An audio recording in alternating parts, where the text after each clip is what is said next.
Lo que salió de esa habitación no era mi hijo. Me llamo Miguel. Vivo en la Ciudad de México con mi esposa Andrea y nuestro hijo Mateo. Todo comenzó hace 3 meses cuando nos mudamos a una casa nueva en la colonia Roma Norte. Era perfecta, espaciosa, con un patio grande para que Mateo jugara. El precio era increíblemente bajo para la zona, pero el agente inmobiliario nos explicó que los dueños anteriores habían tenido que vender rápido por motivos personales.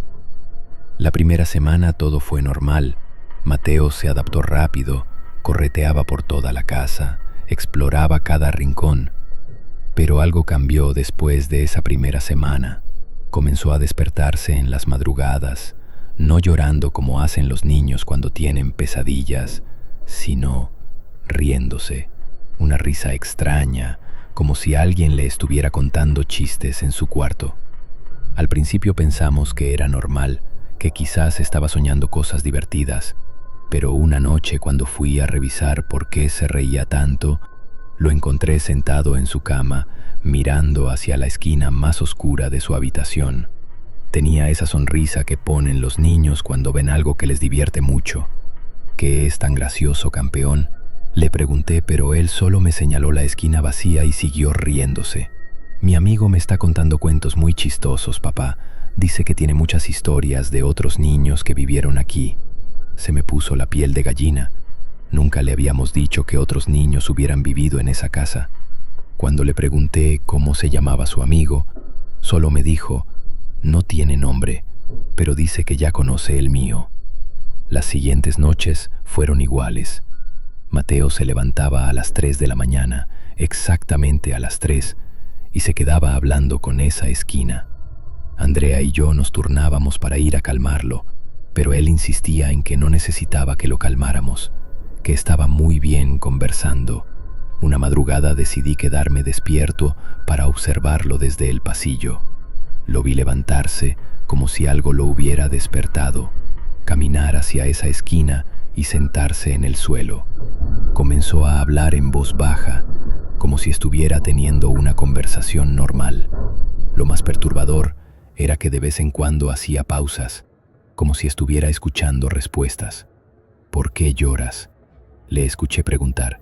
¿Te duele mucho? No te preocupes, a mí también me va a doler. Mi sangre se congeló. ¿Qué estaba diciendo? Me acerqué lentamente y pude escuchar más claramente. Sí, ya sé que mi papá no me va a creer. Los papás nunca creen, pero está bien, ya falta poco para que entienda. Cuando entré a su cuarto, Mateo volteó hacia mí con una sonrisa que no era suya. Era la sonrisa de alguien que sabía algo que yo no sabía, de alguien que tenía un secreto terrible. ¿Con quién? Esa misma mañana llevé a Mateo al pediatra. Le expliqué todo al doctor, quien me tranquilizó diciendo que los amigos imaginarios eran normales a esa edad, especialmente después de una mudanza. Pero algo en mi interior me decía que esto no era normal. Al día siguiente, mientras Andrea estaba trabajando, encontré a Mateo dibujando en la mesa de la cocina. Cuando me acerqué a ver qué estaba haciendo, casi se me sale el corazón del pecho. Había dibujado a un hombre adulto parado junto a un niño pequeño, pero el hombre tenía las manos alrededor del cuello del niño. Con crayones rojos había pintado manchas alrededor de ambas figuras. ¿Qué es esto, Mateo?, le pregunté, tratando de controlar el temblor en mi voz. Es lo que le pasó al niño de antes. Su papá se puso muy enojado porque no le creía sobre su amigo. Dice que todos los papás se enojan cuando no les creen. Tomé el dibujo y lo guardé. Esa noche, después de que Mateo se durmiera, busqué en internet información sobre la casa. Lo que encontré me heló la sangre. 3 años antes, un hombre había matado a su hijo de 5 años en esa misma casa.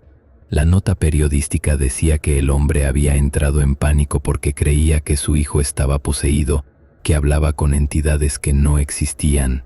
El asesino había declarado que su hijo le decía que un amigo invisible le contaba historias sobre otros niños que habían muerto en esa casa. Cuando investigaron más, descubrieron que en los últimos 20 años 3 niños habían muerto en esa propiedad bajo circunstancias similares. Todos los padres habían alegado que sus hijos hablaban con seres que no existían. Mi cuerpo comenzó a temblar. Corrí al cuarto de Mateo y lo encontré despierto, sentado en su cama, sonriendo hacia la esquina. «Papá», me dijo sin voltear a verme, «mi amigo dice que ya es hora de que conozcas la verdad». En ese momento, juro que algo cambió en el aire de la habitación. Se sintió más denso, más frío, como si hubiera alguien más ahí con nosotros. Mateo siguió mirando hacia la esquina, pero su sonrisa se había vuelto más amplia, casi grotesca para un niño de 4 años. «¿Qué verdad, hijo?», le pregunté, aunque una parte de mí no quería escuchar la respuesta. «Que no somos los primeros, papá, y que tampoco vamos a ser los últimos». Tomé a Mateo en brazos y lo saqué de la habitación. Andrea despertó cuando nos vio llegar a nuestro cuarto. «¿Qué pasa?», preguntó, pero yo no sabía ni cómo explicarle lo que había descubierto. Le conté todo, los dibujos, la investigación, los otros niños.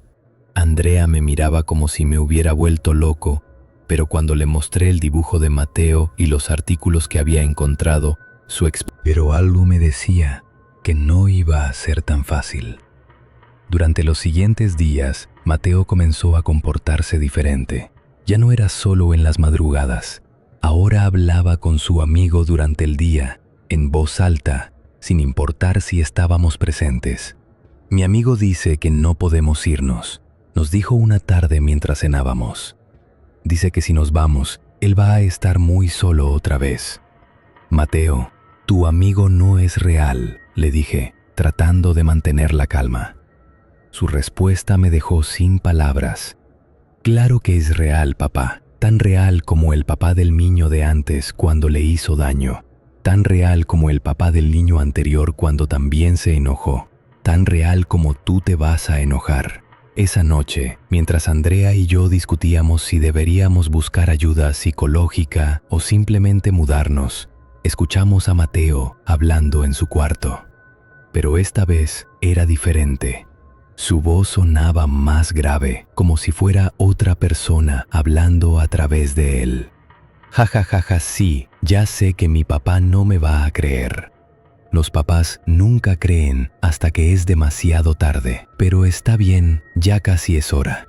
Corrimos a su cuarto y lo encontramos parado en el centro de la habitación, con los ojos completamente blancos, riéndose con esa risa que no era suya. «Mateo, reacciona». Andrea lo zarandeó, pero él seguía riéndose. De repente, se detuvo y nos miró con sus ojos normales, como si nada hubiera pasado. «¿Por qué están tristes, papás? Mi amigo dice que ya casi termina todo». Al día siguiente contraté a un investigador privado para que averiguara más sobre la casa. Lo que descubrió fue peor de lo que imaginaba.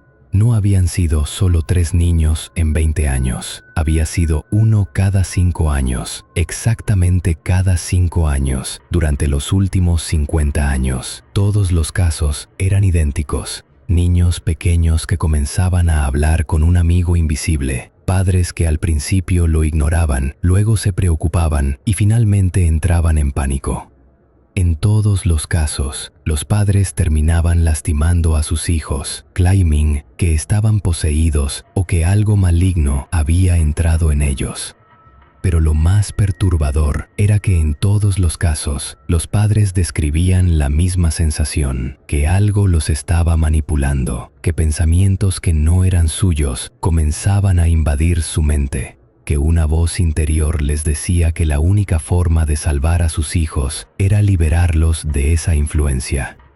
Esa noche, mientras trataba de dormir, comencé a escuchar una voz en mi cabeza.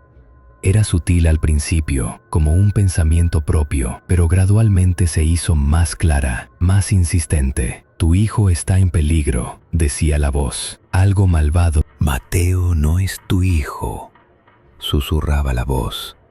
«Lo que está en su cuerpo es algo diferente, algo que quiere lastimarte a ti y a Andrea. Tienes que actuar». Una madrugada, mientras luchaba contra estos pensamientos, escuché a Mateo levantarse. Fui a su cuarto y lo encontré dibujando nuevamente. Esta vez había dibujado a nuestra familia, pero en el dibujo, Andrea y yo estábamos llorando, mientras Mateo sonreía con una sonrisa demasiado grande para su cara.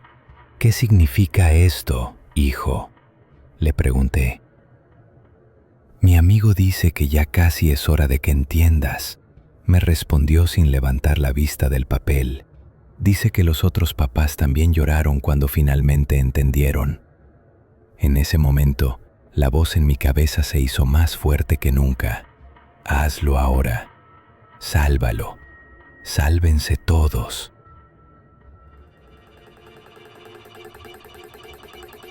Pero entonces, algo que Mateo había dicho me hizo clic.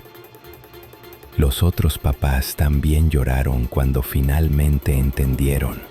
No cuando salvaron a sus hijos, cuando entendieron. Corrí a la computadora y busqué más información sobre los casos.